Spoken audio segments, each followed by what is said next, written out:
Hi, I'm Tung-Hui Hu, and I can't see any of you, so I'll just read to myself. And I'll also try to do this quickly because I didn't get a snack yet. I'm excited about that part. So one of the most common sentiments today is that digital technologies have sped up the pace of life to an almost unbearable pace. And so in response, as a response to the fact that we seem to be speeding up all the time, we have a lot of philosophers and lifestyle gurus and critics prescribe slowing down as a response.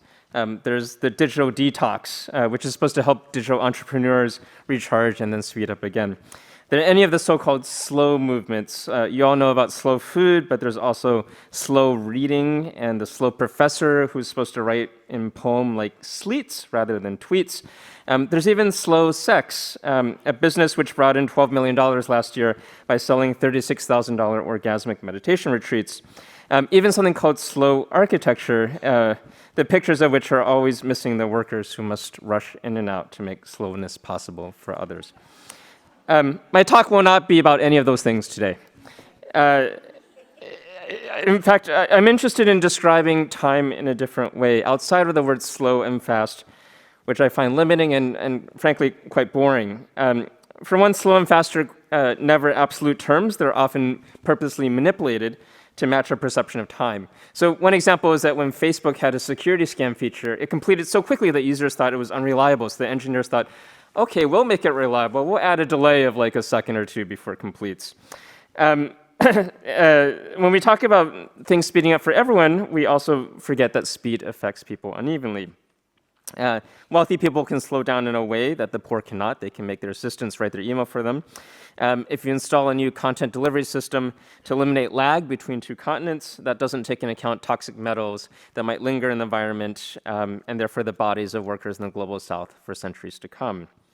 So digital capitalism contains temporalities that are distributed unevenly, and instead of fast or slow, I prefer to think in terms of real time and dead time. We already know what real time is, right? We just had an amazing lecture. So I was actually going to skip the next 10 minutes of my talk, but then I don't think I have enough to make him pay me the right way. So I'm going to do it anyway. So first we have real time, the feeling that we're interacting with digital systems is instant. It gives us a sense that something is always about to happen. We look forward to the next moment of contact from a friend or colleague, the next notification. We look forward to the likes on a social media post, which begin to pour in almost instantaneously after we post. This anticipation produces the sense that everything is constantly changing in front of us, what we call liveness. But real time is always a simulation. It's always constructed. We've just seen this real-time computer, SAGE, the semi-automatic ground environment, but I'm going to show it to you again. It was designed to anticipate nuclear bombers launched by the Soviet Union and automatically launch a response. It was supposed to anticipate the future. But it had a lot of problems. The most obvious, which I'll just play a clip from. SAGE can project into the future.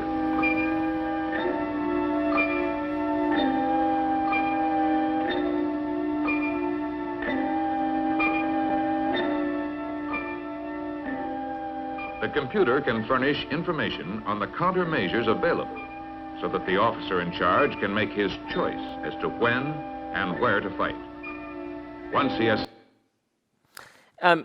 So I play that clip because it's actually bullshit. That much-touted real-time display, that display scope, the guy's holding up his weird light gun that he kind of squeezes in front of it, it only refreshed every 30 seconds. Most of the time you're looking at stale, outdated information, and when they demonstrated SAGE to its funders, they staged a mock-up, the one that you just saw, which seemed to have planes flying over above. That was all cinema, that was all Hollywood, right? To simulate the screen. So real time meant producing the illusion that there was no delay at all, that the 30-second dead time interval wasn't there at all. Real time seems instantaneously, but seeing correct, real time is just a melancholic imagination of time, of the present, from the perspective of the future, which is just always a short interval away. So real time is really a set of techniques for making dead time seem live. In radio, you have a news flash, the breaking news.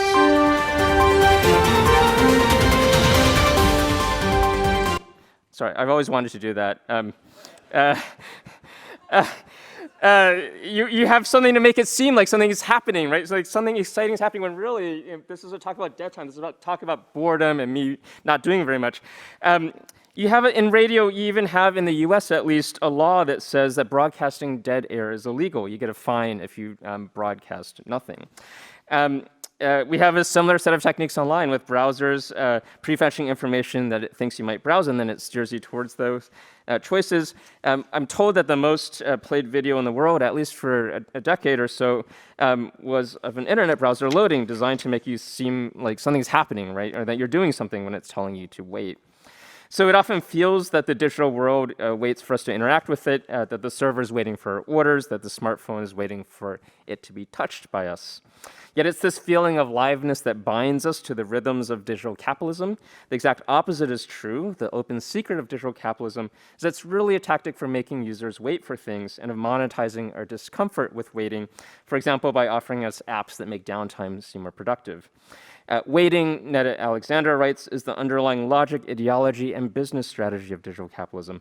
The next update promises to fix or eliminate the waiting that plagued the last version. Web 3.0 promises to fix the centralization that plagued Web 2.0, if only you'll be a little patient for it to come.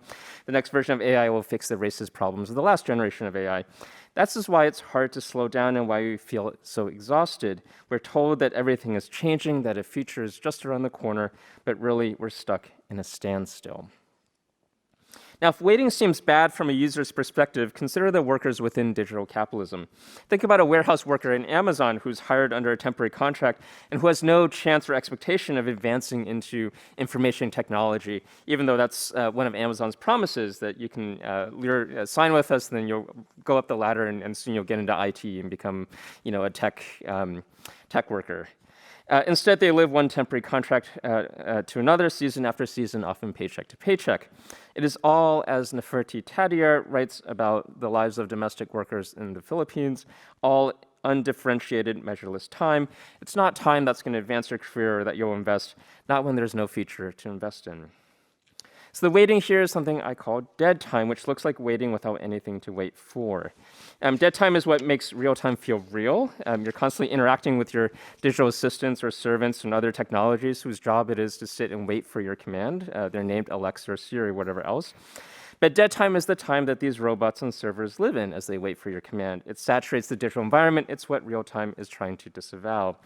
And because many of the servers online are actually human, whether a person pretending to be a chatbot, which I think is actually a popular gig for my students. I teach in a creative writing program, and we're not really good at very much, but we can simulate robots really well.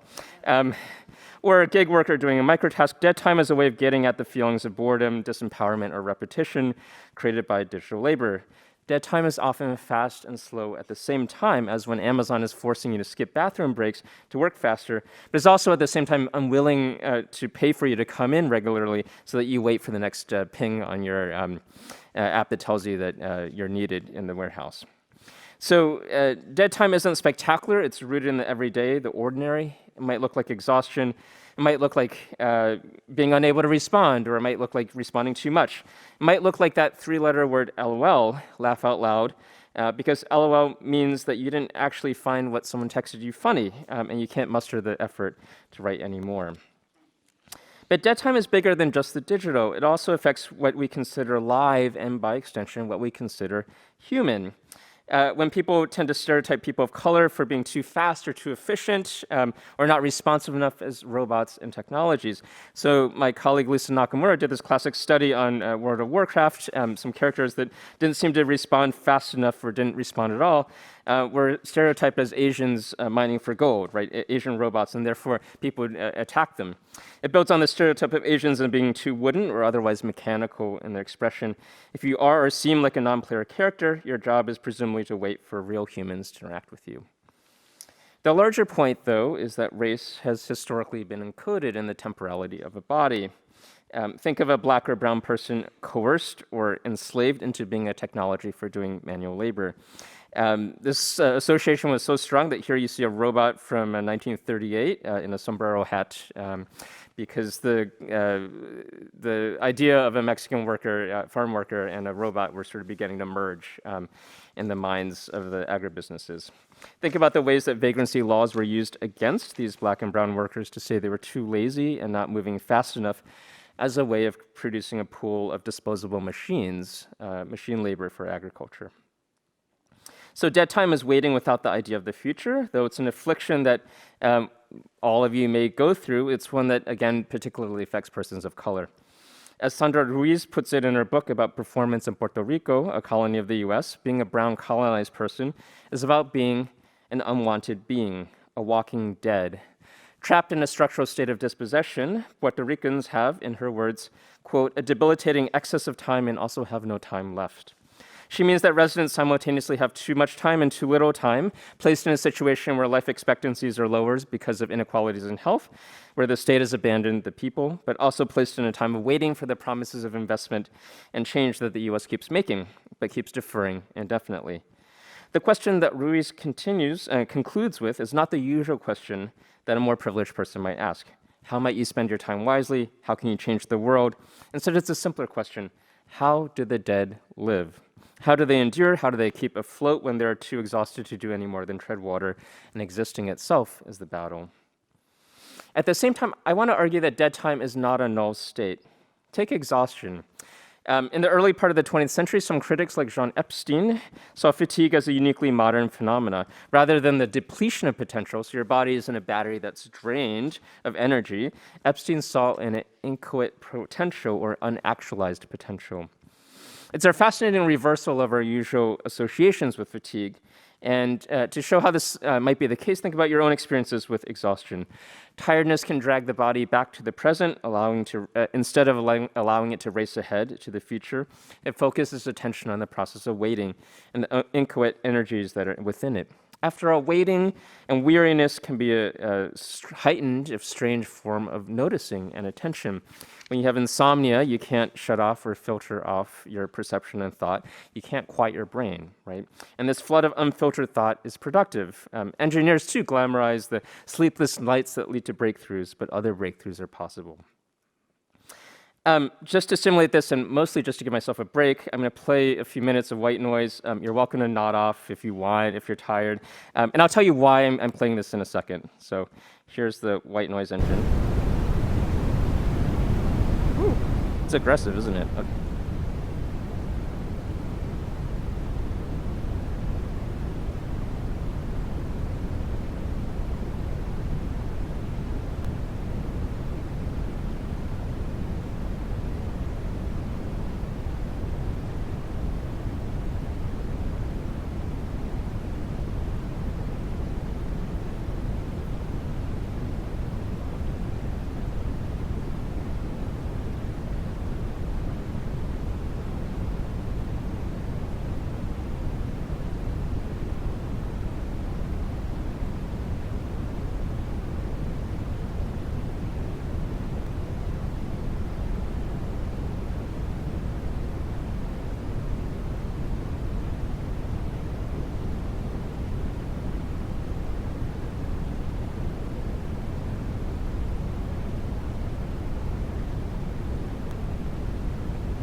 Let me tell you why I just did that. And maybe what I'm interested in is bringing to the surface feelings that you might have already had, but are kind of, not quite spoken about. Maybe you're irritated that the lecture just stopped. Maybe you're impatient. Maybe you got bored. Maybe you got detached. Maybe you zoned out.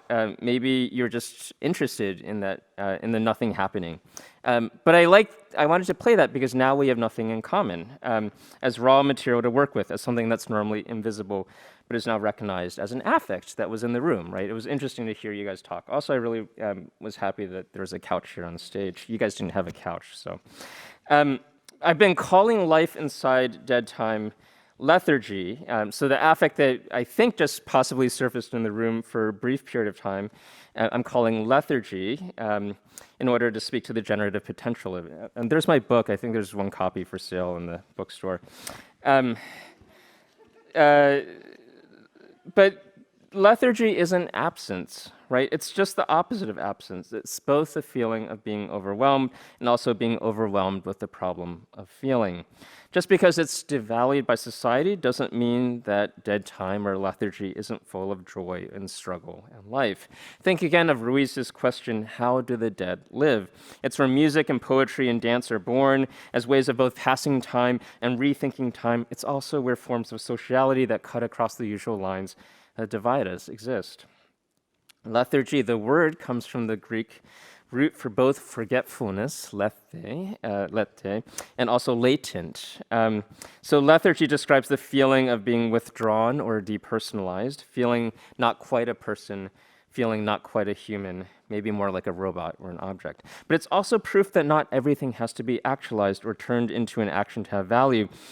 After all, the idea that we have to act now and do more is a result of a belief that time progresses towards something, that there is, for example, a new crisis that needs an immediate solution, rather than, in reality, that our problems are chronic and so deeply embedded that doing itself has been historically tied to the damage of the world. And instead, the pressure to do, to work towards a future, is a habit that can be unlearned or lethargically forgotten. The first step is by embracing a waiting without a destination at the end of it and to explore the space of dead time itself. I come to Berlin, by the way. I think of Berlin as a very politically engaged place in the sense that, like, you guys are all looking for, things that will smash the system. And I don't know if that's true or not. It's my sort of stereotype in my head. But I want to offer maybe some things that are much quieter, maybe on a much smaller scale. See, I worked the word scale into my talk somehow. So let me offer a concrete example. One ethnographer of Meerut, India, Craig Jeffries, notes that loitering in public, or what is known in South Asian English as time pass, comes out of a sense that there's nothing, that nothing will get better. Nobody has the money to pay a bribe for the job, for example. Even things that Westerners sometimes see as progressive ways of investing in oneself, such as getting an education, getting a university degree, are pointless. It emerged that the vice chancellor of the Chaudhry Charan Singh University had been paying children as young as 8 years old to grade your master's dissertation, causing people to both burn their degrees but also continue to sign up for more degrees. Why was that? Because the university itself was a way of passing time. Everybody knew that it was trash. It wasn't a way of educating yourself. It was a way of doing something, right, or doing nothing at the same time. Jeffries notes that loitering in public also brings people across different class and caste boundaries in contact with each other. It produces a sociality that comes out of a shared recognition that there is no future. Time pass lies somewhere in between purposelessness and purposefulness because it allows for, quote, an alertness to possibility. Something, after all, might happen. In a parallel and related study of youth, underemployed youth in Dakar, Senegal, Michael Ralph writes that the youth elevate tea making and tea drinking into an art form for tuer le temps, killing time. The more the tea foams, when it is poured laboriously from shot glass to shot glass, the more it rises in aesthetic judgment. And so it can take, a very long time to make the perfect cup of tea with that perfect foam.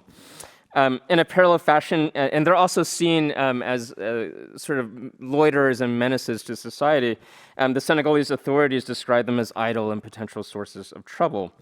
But time is in so much abundance that, as one subject of Ralph's notes, our time here has no value. except perhaps in making tea. As Ralph observes, peers judge a tea that an atelier makes as better the more idle time he seems to have, independent of the actual method of brewing tea, right? So it's not about like your technique of brewing tea, it's about the fact that you've just like wasted a lot of time making this tea. Killing time becomes a form of work without labor, a work that isn't subject to the normal way economists understand leisure as the versal of productive labor, but rather a form of work entirely decoupled from it.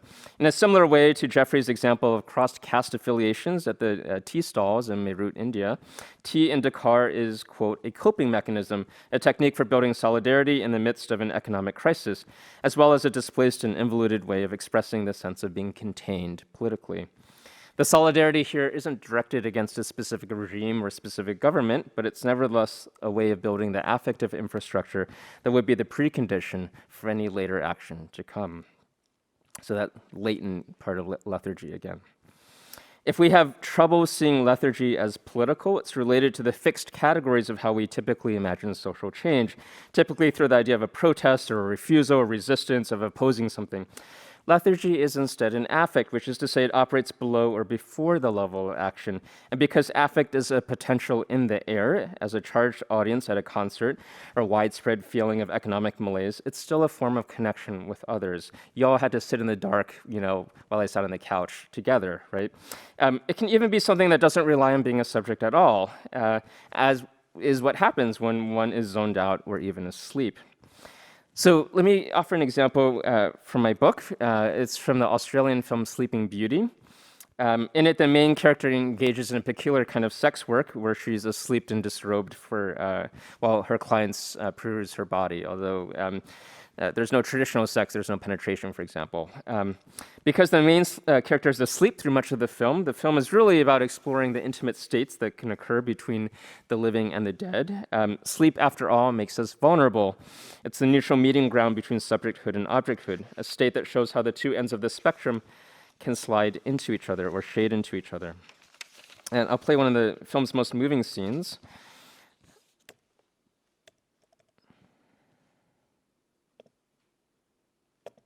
You can do it. Oh, no, you can't. Okay, well, I'll describe it then. So there's a woman on the train right there, and Lucy, the main character, reaches over and very slowly looks at her with curiosity and then brushes a spot of drool that has come off the corner of her mouth because she's sleeping. Solidarity is created here not because of any sort of nuanced understanding of each other's inner life, but simply because these two people find themselves in the same place at the same time. And of course, the woman doesn't know that this has ever happened and would never know.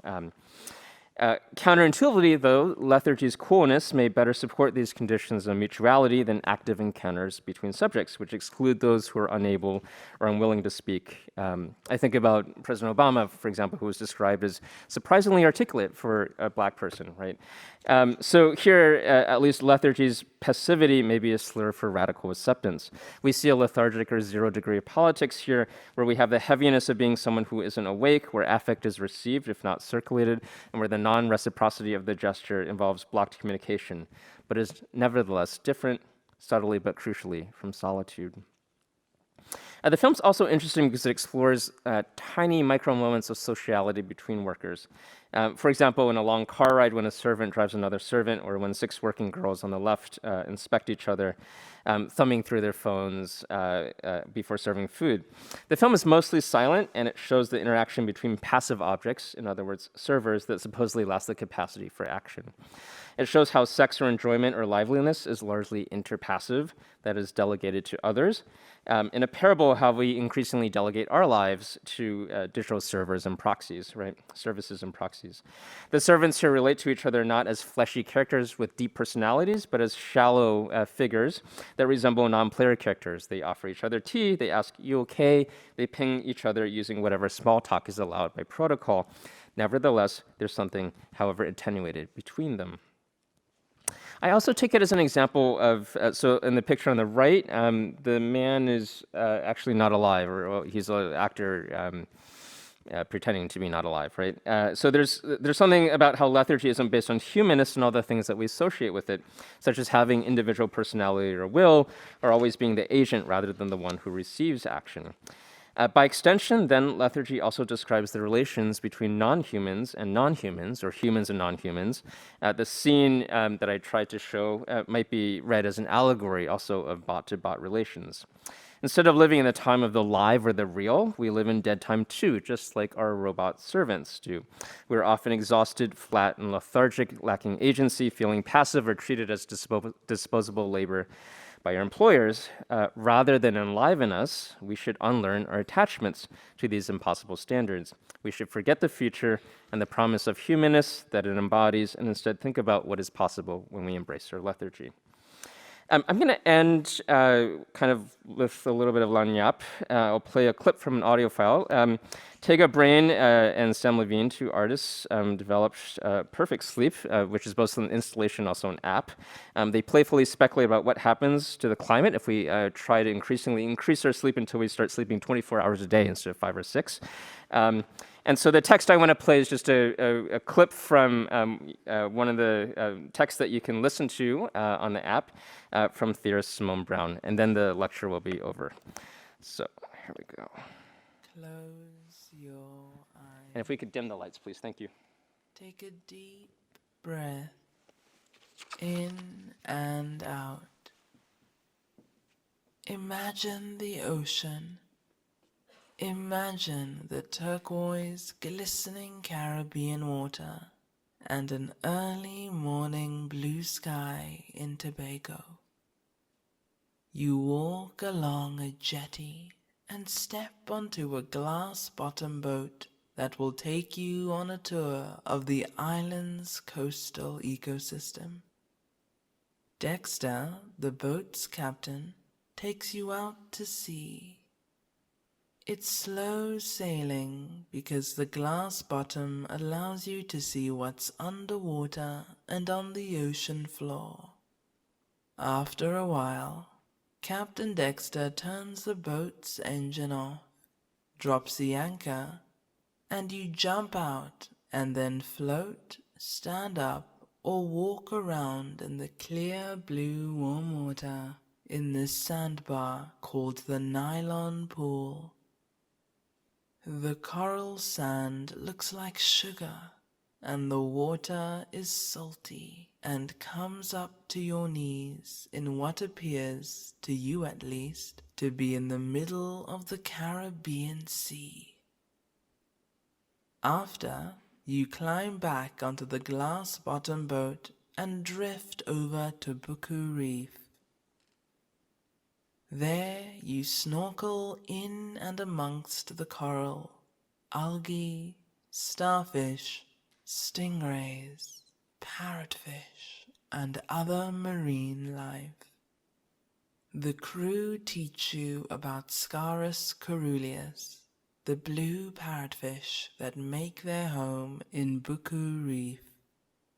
The blue parrotfish feed on the algae found on living coral and excrete that coral like sand. The boat workers teach you about the history of this ecosystem. In the glass-bottom boat, you also come to learn about the kind of labor relations that exist.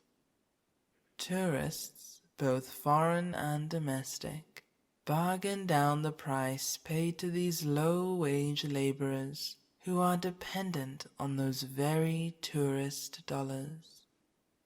Tobago's coral reefs, like many others, have deteriorated over time.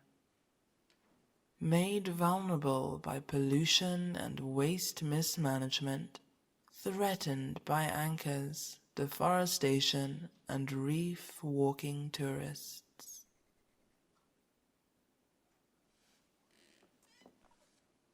Okay, so that's it for me. I think that we might have time for one or two questions, as long as they're really good questions. So otherwise, I'm going to get my snack. So yeah, thank you.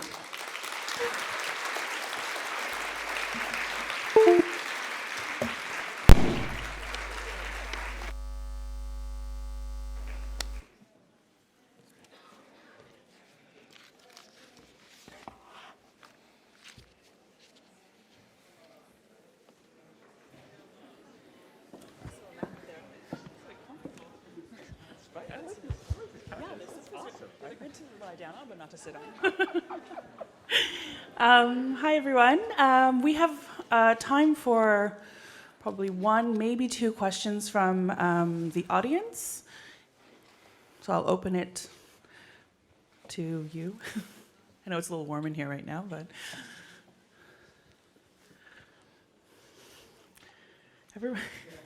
everyone's waking up slowly. It's all right. Oh, sorry. I have a habit of standing to the side of the stage, out of the light. Questions? No? Do you just want your snack? No, I mean, they're. Oh.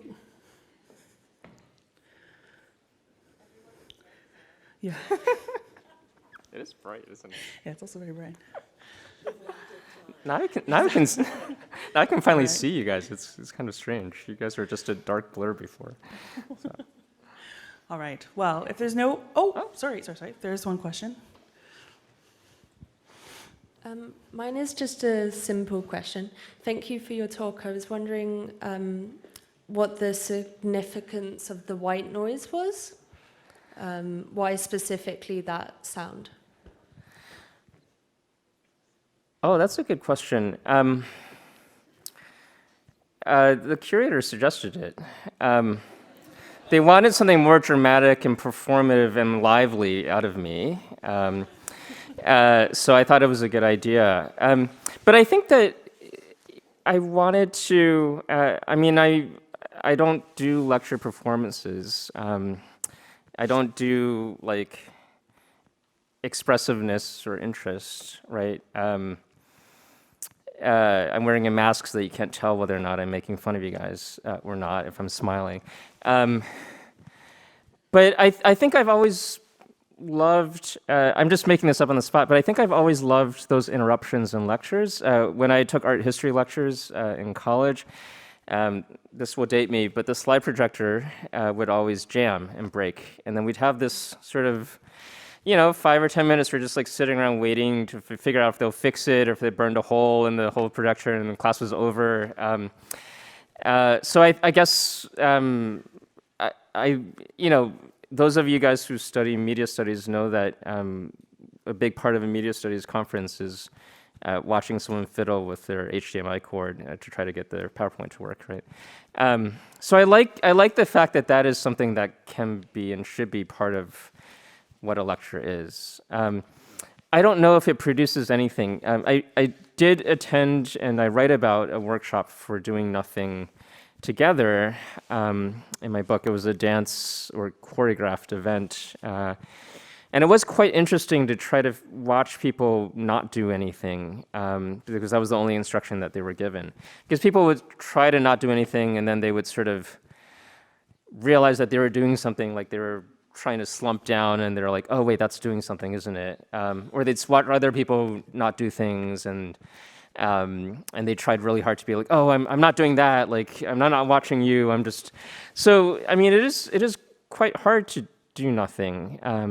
And I think white noise is maybe one way of seeing if that's possible here. But thank you for the question. I don't know if I answered it at all. All right. We're out of time. Thank you again so much for joining us and for your talk. Thank you, everyone.